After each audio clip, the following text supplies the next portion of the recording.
Key thing to remember is that there is no Canada. Canada is not a real place. It's not a real country. It is 10 provinces that have their own sets of rules and their own trade relationships, each one of which trades more with the United States than they do with the rest of Canada.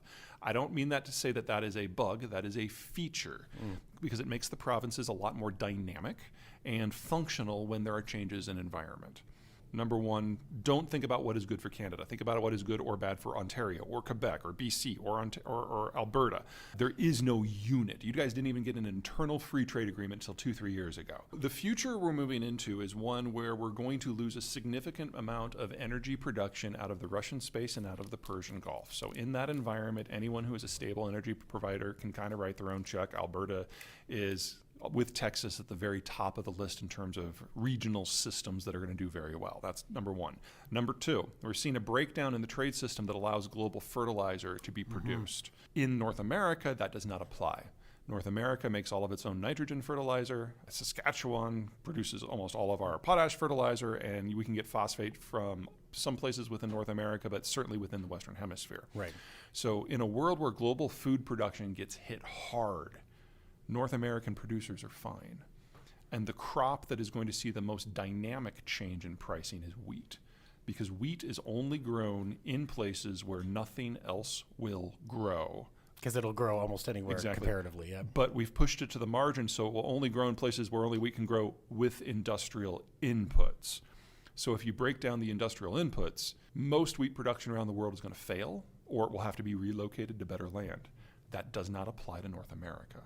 So if you want to talk about the crop that is going to see just explosive increases in prices, that's wheat, and that's a story for North Dakota and for Kansas and for the prairies. To be kind of at this nexus and to be the most capital-rich city in Canada, these are good things.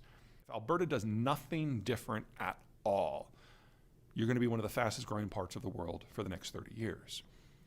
Everything is upside potential. Is Canada being viewed as an energy and perhaps even a food supplier that can be counted on in the next world? Food supplier, absolutely. There's no reason to expect that will change. Energy supplier, you've never been considered an energy supplier to the world. You're an energy supplier to North America. To the United States. There's a difference, yes. And the questions that the Japanese and the Germans had, they were not coming to Canada because they thought it was going to be a slam dunk. They were coming to Canada because it's a Hail Mary. There are no places in the world that can easily step into Russia's shoes from the European or the Asian point of view.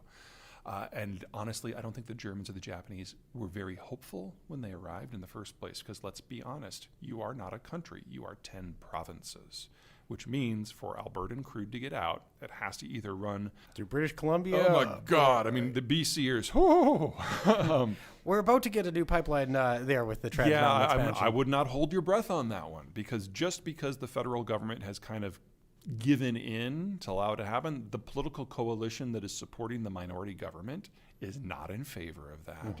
And the federal government is unlikely to do anything, even when it's built, to make sure it can operate.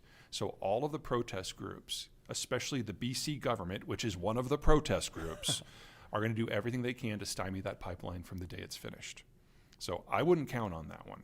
And then if you're going east, oh my God. It's like, it's like BC on steroids in order to get it off to the East Coast. Right. And especially Quebec has said that they're very, very uninterested in any future pipelines. And even then, if you can get the natural gas to the coast, you then have to build an LNG liquefaction facility. No one has ever built one of those in less than 5 years. So when Japan and Germany were like, they were kind of hoping against hope that something would happen, but it was hoping against hope. There is no way to fix their problems with LNG in the midterm.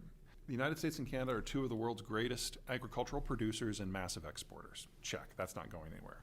The North American system can provide for its own input system for agriculture, so it's not going to go anywhere at all. Canada and the United States are two of the world's largest energy producers and processors. Yeah. That's not going anywhere. So already the basics of civilization look pretty good. We've got ocean moats. We don't have to worry about an invasion. Check. Our demographics. The United States is the healthiest demography in the advanced industrial world. Mexico is the healthiest demography in its peer class. And Canada has the best record in the world, bar none, for attracting people in their 20s and 30s via immigration. Those three together make North America by far the best demographic picture on the planet. So our capital structure is more or less stable. Our consumption base is fine. Our weakness is in manufacturing. Because of the shale revolution, the United States is very good at low-end manufacturing, heavy chemicals, plastics, that sort of thing, because we have the cheapest inputs in the world. Right. We're also, because of our educational system, the best at the high end. That's where Canada competes, and not well. In the middle are the Mexicans. Right. Everything from heavy machinery to automotive, they excel. So the challenge moving forward is the other stuff, the stuff that we've largely farmed out to East Asia. On the low end, the materials processing, that's primarily a China story. I'm really not worried about the long-term picture, because we're talking about, when you want to turn lithium into metal or bauxite into aluminum, this is 1920s technology. This is not hard. It's not even very expensive. You just have to take the time to build and site the industrial plant, and you don't do that overnight. So it's probably going to take a shortage to force us to do it, but it would already be far more cost effective to do it on the US Gulf Coast than it is in China. So I'm not too worried there. I'm worried about electronics. Right. Electronics, computing, cell phones, that sort of thing. The thing with electronics is there are so many pieces of different quality sets that require different labor forces, some of which earn $1 a day, some of which earn $1 a second, in close proximity. So in North America, particularly on the Texas-Mexican border, your average car, the pieces are crossing 5 and 6 times before you get your finished vehicle. That's an industry where we found a way to make it work. Electronics is a lot more complicated than automotive. And the disconnect, the delta between the low end and the high end labor required is much bigger. Right. And so you need the Japan, Korea, Taiwan, China, Vietnam, Indonesia, Thailand. You need all of them to do it at scale. That's going away. The only place in North America where we even theoretically could do that is the US-Mexico border region. And maybe if we loop in Colombia for the really low-end stuff. It's not a natural fit like Southeast Asia is. And so that is going to be the biggest adjustment for us, is how to build electronics at scale without that sort of differentiated labor system. And I do not see many opportunities for Canada to play in that space at all, because the Canadian border is with the United States, which is a similar labor structure. Right. We don't have those competitive advantages of any kind. Honestly, the hard work is done. So, and the person you have to think about this is Donald Trump, which I know, I can see you breaking out into hives already. One of the many clauses about NAFTA 2, I mean, let me start out. I am not a fan of Trump in any way, shape, or form, but I thought NAFTA 2, the way it was done, how it was done, when it was done, was beautifully done. I realized that It's there are a lot of largely people viewed very positively in the business community of Canada, too. I mean, you guys lost a lot of your perks from NAFTA 1, and let's be honest, it was time. But part of it is that the rules of origin laws, especially when it comes to things like automotive, are pretty strict. And that's really, really bad for any automaker in the world who is not in NAFTA. You are. Now, I think the best way that Canada can leverage this is in processing, and this is specifically Alberta. You've got the land, you've got the green space, and especially in Alberta, you've got the cheap electricity and the cheap energy.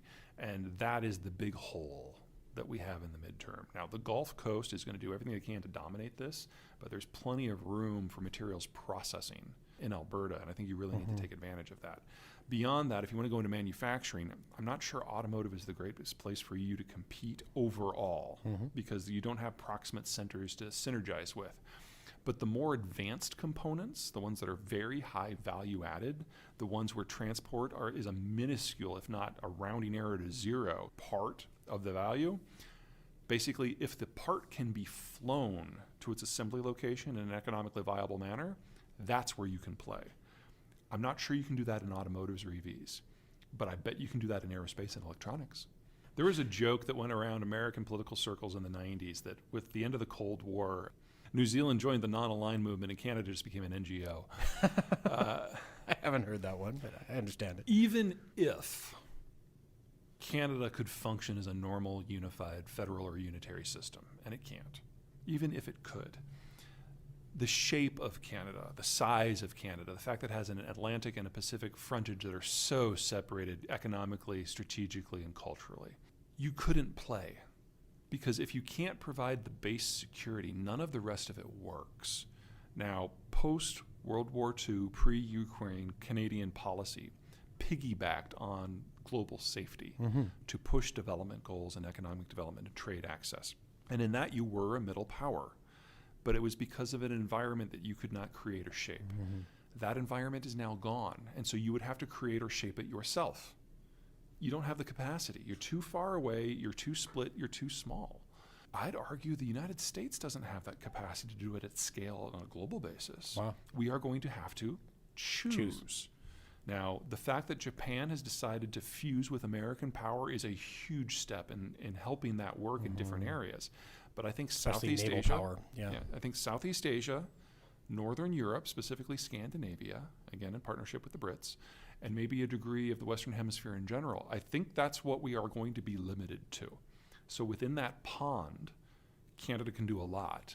But in addition to making friends with Washington, I would make friends with Tokyo, because if you're looking for something that's a little bit not the United States, Right. that's really the only option on deck until such time as the Brits kind of finally figure out what Brexit means.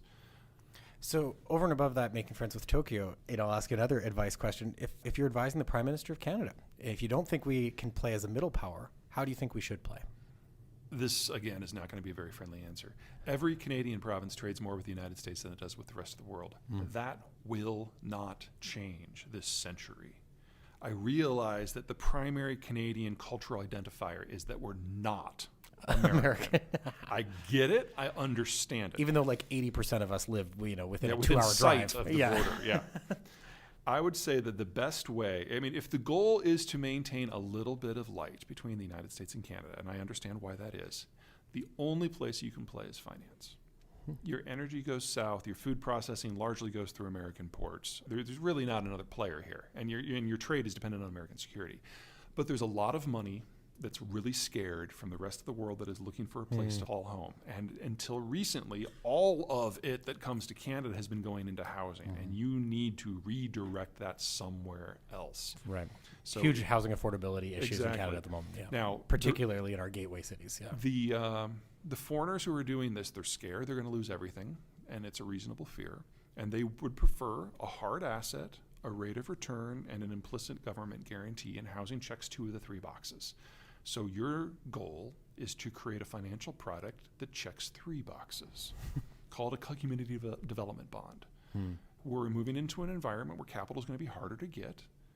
And if you can find a way to funnel stupid, scared capital into more productive uses, that will make Canada awash with foreign money that doesn't really care what its rate of return is. Because if they get half of it back after 10 years, that means they got half their money out. They call that a win. Better than zero. Exactly. So if you can get the foreigners to pay for your own system, that's the way forward here.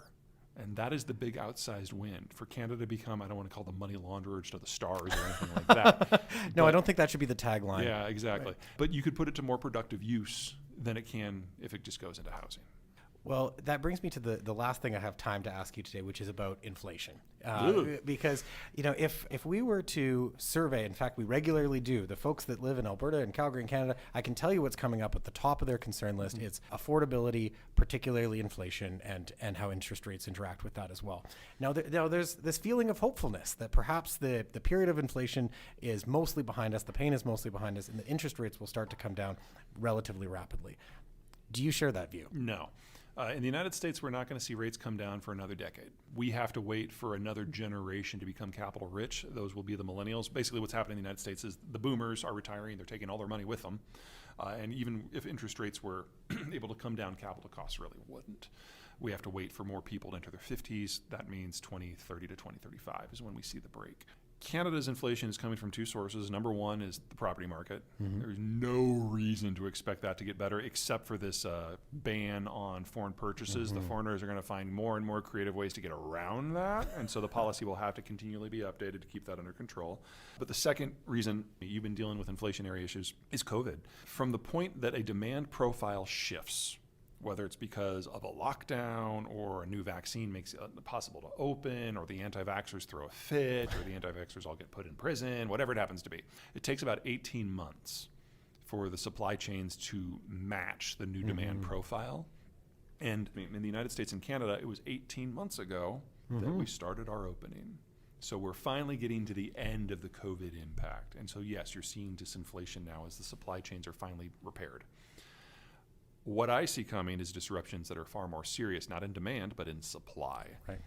materials out of Russia, energy out of Russia, finished goods out of China. All of this is going to hit us over the next few years. And typically supply-driven inflation is way harder to Much address. harder to fix because much you less have to transitory. build fundamentally new industrial plant in different locations or rebuild them from the ground up. Now, we will do that in North America. We will double the size of the industrial plant, but it will take us 5 years. And in that 5-year period, we will have inflation of 9 to 15% per annum. But it's not because we don't have stuff. It's because we're building the ability to have stuff. And it will be rampant economic growth to be paired with that inflation. So it'll hurt, but at the end of it, we will have a supply chain system that is simpler, cleaner, more energy efficient, that employs people on the continent to sell people to the continent, that is immune to things that happen beyond the continent. This is a good story, but it's not a straight line, and it is bumpy.